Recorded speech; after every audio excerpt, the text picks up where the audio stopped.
গুলাম আহমেদ কাদিয়ানি এই ব্যক্তি একজন ভণ্ড মিথ্যা প্রতারক। তিনি একজন নবী দাবি করেছিল।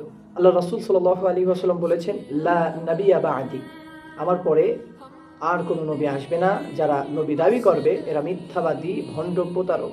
আল্লাহ রাসূল হাদিসের মধ্যে বলেছেন, আমার মৃত্যুর পরে 30 জন নবী দাবি করবে যারা ভণ্ড, দাজ্জাল, প্রতারক। তার মধ্যে গুলাম আহমেদ কাদিয়ানি একজন। তিনি দাবি করেছে যে আমি নবী। 30 থেকে 35টে রাষ্ট্র কাদিয়ানীদেরকে কাফের ঘোষণা করেছে। আমরাও চাই বাংলাদেশ থেকে কাদিয়ানীদেরকে রাষ্ট্রীয় কাফের হিসেবে ঘোষণা করা হোক। তারা ইবাদত করুক তাদের মতো, তারা মুসলিমদের অন্তর্ভুক্ত হতে পারবে না, তারা সম্পূর্ণ কাফের।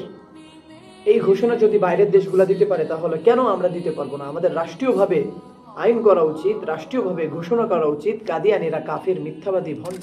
আল্লাহর ঘোষণা সূরা আহজাবের মধ্যে আল্লাহ বলেছেন, ওয়ালাকির রাসূলুল্লাহি খাতামান নাবিয়্যিন, তিনি আল্লাহর রাসূল এবং নবীদের শেষ নবী মুহাম্মদুর রাসূলুল্লাহ সাল্লাল্লাহু আলাইহি ওয়াসাল্লাম।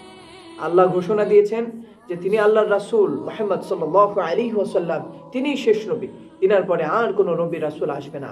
যারা এখন এই বর্তমান সিচুয়েশনে, বর্তমান মুহূর্তে যারা নবী দাবি করে তারা ভণ্ড, প্রতারক এবং মিথ্যাবাদী, দাজ্জাল হিসেবে বোঝা যায়। এই আয়াত থেকে আমরা প্রমাণ পাই যে আল্লাহর কথা অনুযায়ী, আল্লাহর ঘোষণা অনুযায়ী যারা এখন নবী দাবি করে এরা মিথ্যা, ভণ্ড, প্রতারক।